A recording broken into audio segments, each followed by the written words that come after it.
നമസ്കാരം.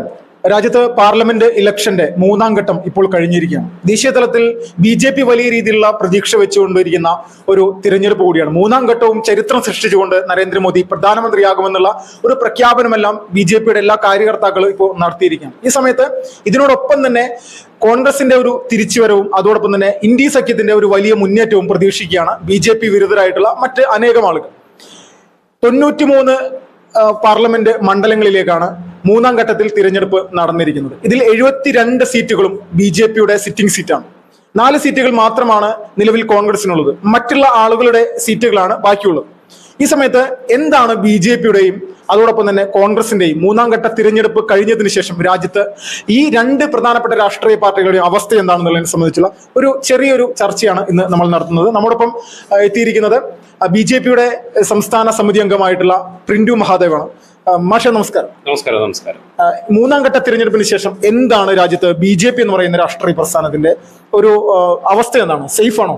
തീർച്ചയായും BJPയെ സംബന്ധിച്ചിടത്തോളം ഏറ്റവും ആത്മവിശ്വാസമുള്ള 3 ഘട്ടങ്ങളിലൂടെയാണ് പാർട്ടി കടന്നുപോയത്. പാർട്ടി എന്താണോ ഉദ്ദേശിച്ചത് ആ രീതിയിൽ തന്നെയുള്ള പെർഫോമൻസ് തന്നെയാണ് ഞങ്ങൾക്ക് ഫീഡ്ബാക്ക് ആയിട്ട് കിട്ടിയിട്ടുള്ളത്.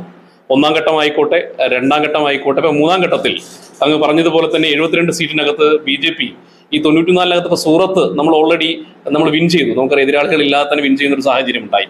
അവിടെ 85+ ആണ് ഞങ്ങൾ ഉദ്ദേശിക്കുന്നത്. 85+, 94-നകത്ത് 85+ എന്ന് പറയുന്ന ഞങ്ങൾ വലിയ ലക്ഷ്യമുണ്ട്.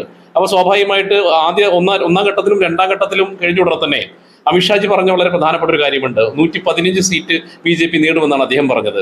പ്ലസ് ഇതും കൂടി അടക്കം 190 സീറ്റ് BJP നേടുമെന്നുള്ളത് തന്നെയാണ് ഞങ്ങളുടെ ആത്മവിശ്വാസം. ഈ നരേന്ദ്രമോദിജിയുടെ ഒരു കഴിഞ്ഞ 2 മാസത്തെ പല പ്രസ്താവനകളുടെയും ഇടയിൽ പറയുന്ന ഒരു കാര്യം 400 സീറ്റുകൾ എന്നുള്ളതാണ്. ഈ 400 സീറ്റ് എന്ന് നമ്മൾ നോക്കുന്ന സമയത്ത് 543-ൽ 2/3 ഭൂരിപക്ഷം നേടിയെടുക്കുക എന്നുള്ള ഒരു ലക്ഷ്യമാണ്. ഭരണഘടനയെ പോലും മാറ്റിമറിക്കാൻ സാധിക്കും എന്നുള്ള തരത്തിലേക്കുള്ള ഒരു സേഫ് സോൺ. അപ്പൊ ഈ ഒരു നിലയിലേക്ക് രാജ്യത്തിന്റെ ഭരണഘടനയെ പോലും മാറ്റുമെന്നുള്ള രീതിയിലേക്കുള്ള പ്രചരണം പ്രതിപക്ഷം ഇപ്പൊ നടത്തിക്കൊണ്ടിരിക്കുന്നുണ്ട്. ഇത് യഥാർത്ഥത്തിൽ ഇതാണോ ലക്ഷ്യം? തീർച്ചയായും അതൊരു കുപ്രചരണമാണ്. കാരണം BJP വലിയ രീതിയിലുള്ള മുന്നേറ്റം ഉണ്ടാകുന്ന സമയത്ത് വ്യവസ്ഥമായിട്ടുള്ള ഈ രാജ്യത്തിന്റെ ഭരണഘടനയെ സംരക്ഷിക്കുക എന്നുള്ളത് തന്നെയാണ് BJPയുടെ അപ്രഖ്യാപിതമായിട്ടുള്ള പോളിസി എന്ന് പറയുന്നത്. അതിനകത്ത് ഒരു മാറ്റം വരുത്താനൊന്നും BJPയോ അല്ലെങ്കിൽ ഏതെങ്കിലും ഒരു പ്രസ്ഥാനമൊക്കെ ഈ ഇന്ത്യ മഹാരാജ്യത്ത് അതിനുവേണ്ടി ഇറങ്ങിത്തിരിക്കുമെന്ന് പറഞ്ഞ മൂട്ടിയ ധാരണ ഇവിടെ പരത്താൻ വേണ്ടിയിട്ട് ചില ആളുകൾ ബോധപൂർവമായിട്ടുള്ള ഒരു ശ്രമം നടത്തുന്നുണ്ട്. അത് BJPക്ക് അനുകൂലമായിട്ട് ജനങ്ങൾ ചിന്തിക്കുന്നു. ആ ചിന്തിക്കുന്ന ജനങ്ങൾക്കിടയിൽ സ്വാഭാവികമായിട്ട് അവർ ഏതെങ്കിലും തരത്തിൽ ഇത്തരത്തിലുള്ള കുപ്രചരണങ്ങൾ നടത്തുക അത് അവരുടെ ഒരു പ്രധാനപ്പെട്ട പോളിസിയാണല്ലോ. അപ്പൊ നമ്മൾ ഇതിനകത്ത് മാത്രമല്ല പലതരത്തിലും ഇപ്പൊ CA ആയിക്കോട്ടെ, രാമക്ഷേത്രമായിക്കോട്ടെ, അതോടൊപ്പം തന്നെ ഈ പറയുന്ന ഭരണഘടന ഇപ്പൊ പുതിയൊരു അജണ്ടയാണ് ഭരണഘടന BJP തിരുത്തുമെന്ന് പറഞ്ഞുകൊണ്ട് വരുന്ന പ്രധാനപ്പെട്ട ഒരു പോളിസി. BJP സംബന്ധിച്ച് അങ്ങനെ ഭരണഘടന തിരുത്തുന്നത് ഈ രാജ്യത്തിന്റെ ഭരണഘടനയുടെ കൂറ് പുലർത്തുന്ന പ്രസ്ഥാനം എന്ന രീതിയിൽ ഭരണഘടനയെ മുറുകെ പിടിച്ചുകൊണ്ട് ഈ രാജ്യത്തിന്റെ വികസനം തന്നെയാണ് BJP മുന്നോട്ട് വയ്ക്കുന്ന പ്രധാനപ്പെട്ട കാര്യം. ഇപ്പോൾ രാഹുൽ ഗാന്ധിയുടെ ഒരു ഈ രാമക്ഷേത്രത്തിന്റെ വിഷയവുമായി ബന്ധപ്പെട്ടു കഴിഞ്ഞ ദിവസം രാജ്യവ്യാപകമായിട്ട് BJP ഉയർത്തിപ്പിടിച്ചൊരു പ്രധാന വിഷയമുണ്ടായിരുന്നു.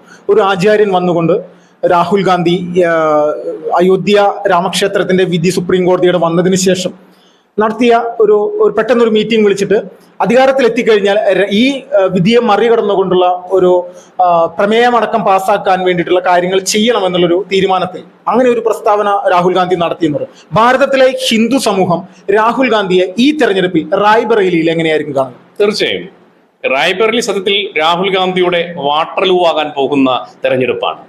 നമ്മളത് അമേത്തിയിൽ കണ്ടു. രണ്ടാമത് രാഹുൽ ഗാന്ധിക്കും ഈ പറയുന്ന സോണിയാഗാന്ധിയുടെയും ഈ കുടുംബത്തിന് കിട്ടാൻ പോകുന്ന രണ്ടാമത്തെ ഏറ്റവും വലിയ തിരിച്ചടി എന്ന് പറയുന്നത് റായ്ബറേലിയിൽ ഇവർ തോൽക്കുമെന്നുള്ള കാര്യം തന്നെയാണ്. കാരണം നമുക്കറിയാം കഴിഞ്ഞ തവണ തന്നെ കഷ്ടിച്ചാണ് നമ്മളുടെ സോണിയാഗാന്ധിയോടെ രക്ഷപ്പെട്ടത്. നമുക്കറിയാലോ ഇപ്പോൾ ഏറ്റവും കരുത്തനായിട്ടുള്ള കഴിഞ്ഞ തവണ സോണിയാഗാന്ധിയെ വിറപ്പിച്ചിട്ടുള്ള ആള് തന്നെയാണ് ഇത്തവണയും രാഹുൽ ഗാന്ധിക്കെതിരെ നിൽക്കുന്നത്.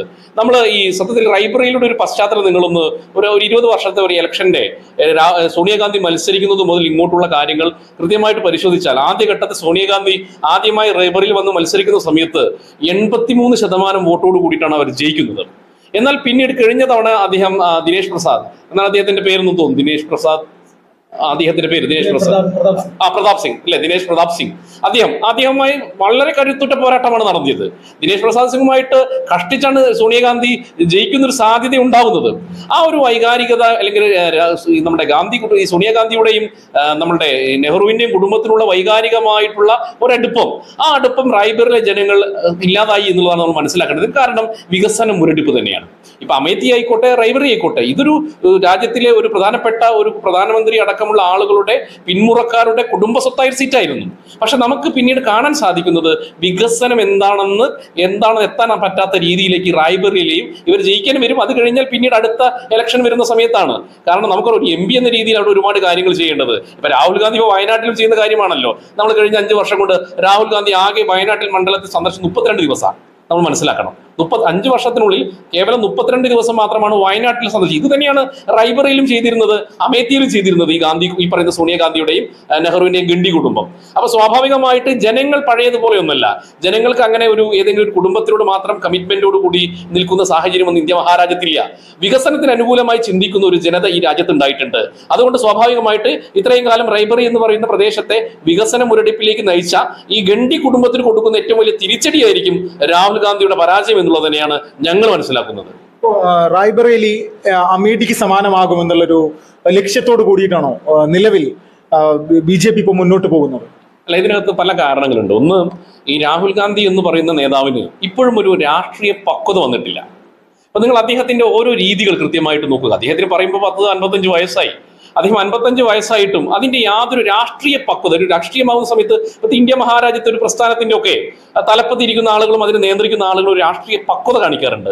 രാഹുൽ ഗാന്ധി ഇപ്പോഴും ഒരു രാഷ്ട്രീയ പക്വത കണ്ടില്ല. അദ്ദേഹത്തെ ഒരു കോർ ഗ്രൂപ്പ് അല്ലെങ്കിൽ ഒരു കോക്കസ് അദ്ദേഹത്തിനെ നയിച്ചുകൊണ്ടിരിക്കുക. അദ്ദേഹത്തിനെ തെറ്റിദ്ധരിപ്പിച്ചുകൊണ്ട് അദ്ദേഹം നടത്തുന്ന പ്രസ്താവനകളായിക്കോട്ടെ. പ്രത്യേകിച്ച് കേരളത്തിലെ നമ്മുടെ വേണുഗോപാൽ, KC വേണുഗോപാലാണ് ഇപ്പൊ അദ്ദേഹത്തിന്റെ പ്രധാനപ്പെട്ട ബുദ്ധിരാക്ഷസനും ചാണക്യനും.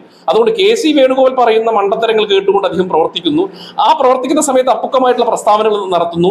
അതുകൊണ്ടാണല്ലോ പലതരത്തിലുള്ള അപക്വമായ പ്രസ്താവനകൾ നമ്മൾ ഇപ്പൊ അടുത്ത കാലഘട്ടത്തിൽ പോലും പ്രധാനമന്ത്രി രാഹുൽ ഗാന്ധി സത്യത്തിൽ ആന്ധ്രാപ്രദേശിൽ നടത്തിയിട്ടുള്ള ഒരു പ്രസ്താവനയെ കൂട്ടിയത് കൊണ്ടാണ് നമ്മുടെ ഒരു ചില വിഷയത്തിൽ നമ്മുടെ പ്രധാനമന്ത്രി പ്രതികരിച്ചത്.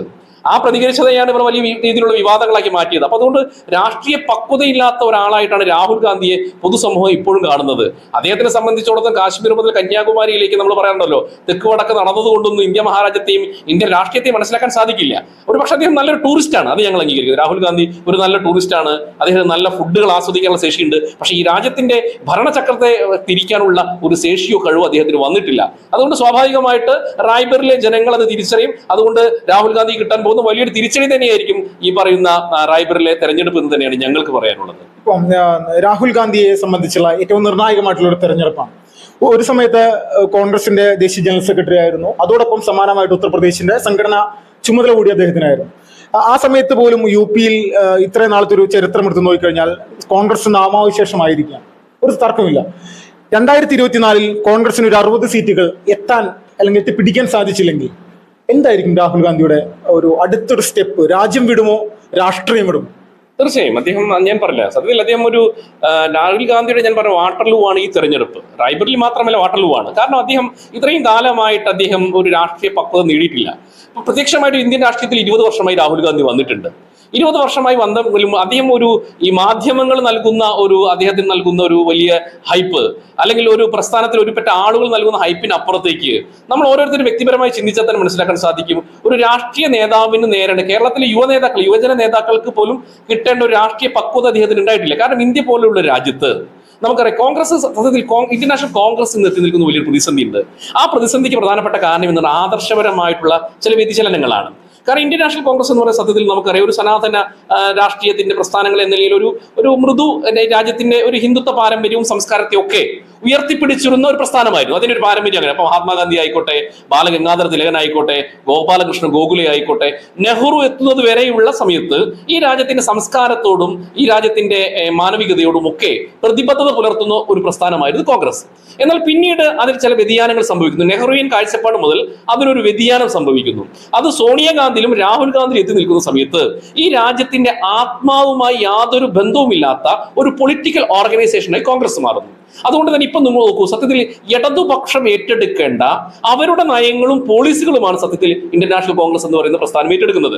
ഒരു കാലഘട്ടത്തിൽ കാരണം ഇന്ത്യൻ നാഷണൽ കോൺഗ്രസ് ഏറ്റെടുക്കേണ്ട പരിപാടികളല്ല ഇപ്പൊ ഒരു ഇടതുപക്ഷ നക്സലുകൾ ഏറ്റെടുക്കേണ്ട പല പ്രോഗ്രാമുകളാണ്. അത് രാമക്ഷേത്ര വിഷയമായിക്കോട്ടെ, CA വിഷയമായിക്കോട്ടെ, കൃത്യമായി ഈ രാജ്യത്തിന്റെ ഏതെങ്കിലും പെർട്ടിക്കുലറായ വിഭാഗത്തെ മാത്രം പ്രീണിപ്പിക്കാനുള്ള ശ്രമം മാത്രമാണ് കോൺഗ്രസ് ചെയ്യുന്നത്. അതിനപ്പുറത്ത് ഇവിടെ വലിയൊരു സമുദായമുണ്ട്, ഭൂരിപക്ഷ സമുദായമുണ്ട്. ഇപ്പൊ രാമക്ഷേത്ര വിവാദം തന്നെ നിങ്ങൾ നോക്കുക. രാമക്ഷേത്രം എന്ന് പറയുന്നത്, രാമൻ എന്ന് പറയുന്നത് ഈ രാജ്യത്തിന്റെ ആത്മതത്വമാണ്, ഭാരതത്തിന്റെ ആത്മതത്വമാണ്. അത് ജാതി മത ഭേദമില്ലാത്ത എല്ലാവരും അംഗീകരിക്കുന്ന സത്യമാണ്. ആ സമയത്ത് രാമക്ഷേത്രവുമായി ബന്ധപ്പെട്ട് കോൺഗ്രസ് ചെയ്ത നിലപാടെന്താ? അതിനോട് പിന്തിരിഞ്ഞു. CAA എന്ന് പറയുന്ന സത്യത്തിൽ ഇന്ത്യൻ നാഷണൽ കോൺഗ്രസ്, മഹാത്മാഗാന്ധി ആണ് സത്യത്തിൽ CAA ആദ്യമായിട്ട് അന്യ രാജ്യങ്ങളിൽ ഈ വിഭജനാനന്തരം നടക്കുന്ന ആളുകളെ ഈ രാജ്യത്തിലേക്ക് സ്വാഗതം ചെയ്തത് ആദ്യമായിട്ട് മഹാത്മാഗാന്ധിയായിരുന്നു.